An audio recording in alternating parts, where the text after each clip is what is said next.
Sexta-feira 13, parte 2. A história de Jason. 5 anos haviam se passado desde a noite em que Crystal Lake foi transformado em um cenário de morte. A história daquela noite ainda era contada em voz baixa. Uma mulher chamada Pamela Voorhees havia matado os monitores do acampamento para vingar a morte do próprio filho, Jason, o menino que, anos antes, havia desaparecido nas águas do lago. Depois que Pamela foi morta, todos acreditaram que o pesadelo havia terminado, mas estavam enganados, porque Jason não estava morto. E naquela noite, alguém estava prestes a descobrir isso da pior maneira possível. Uma jovem chamada Alice Hardy caminhava sozinha pela casa onde havia tentado reconstruir a própria vida depois dos acontecimentos de Crystal Lake. Ela ainda carregava o trauma daquela noite, mas não sabia que estava sendo observada. Do lado de fora, escondido na escuridão, havia alguém. Um homem enorme, silencioso, imóvel. Ele observava Alice pelas janelas. Ela percebeu que havia alguma coisa errada. Tentou descobrir quem estava ali, mas não encontrou ninguém. Até que, de repente, Jason surgiu. Alice mal teve tempo de reagir. E o homem que havia vivido escondido durante todos aqueles anos finalmente fazia sua primeira vítima. Depois daquela noite, a região de Crystal Lake voltou a receber visitantes. Um novo grupo de jovens chegou para participar de um treinamento para monitores. Entre eles estava Ginny, uma jovem curiosa, inteligente e muito mais interessada nas histórias da região do que seus colegas. O responsável pelo grupo, Paul, conhecia muito bem a reputação daquele lugar e decidiu contar aos jovens a história de Jason Voorhees.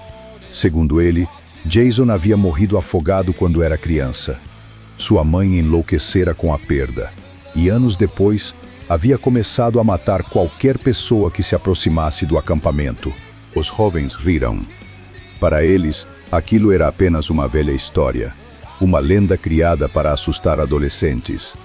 Mas, enquanto eles brincavam e se divertiam, alguém observava da floresta.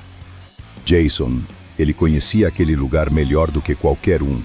Conhecia as trilhas, as cabanas, os esconderijos e, principalmente, sabia exatamente onde cada um deles estava.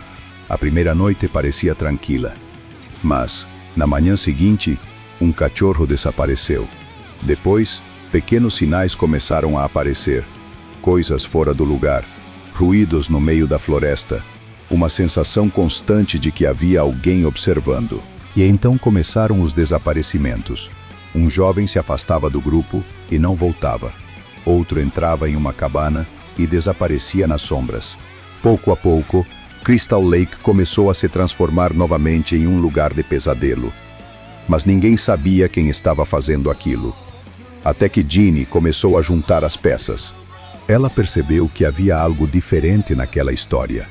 Pamela Voorhees estava morta, mas Jason, talvez não. E se Jason realmente estivesse vivo? A resposta estava escondida em algum lugar da floresta, e Ginny estava cada vez mais perto de encontrá-la, até que Jason a capturou. Ela foi levada para uma pequena cabana escondida entre as árvores, e ali descobriu algo perturbador. Jason havia construído um pequeno altar para sua mãe. Fotografias, objetos pessoais e, no centro de tudo, a cabeça de Pamela Voorhees. Naquele momento, Ginny entendeu. Jason não estava simplesmente matando. Ele acreditava estar vingando a mãe. Para ele, Pamela ainda estava ali. E qualquer pessoa que invadisse seu território era uma ameaça.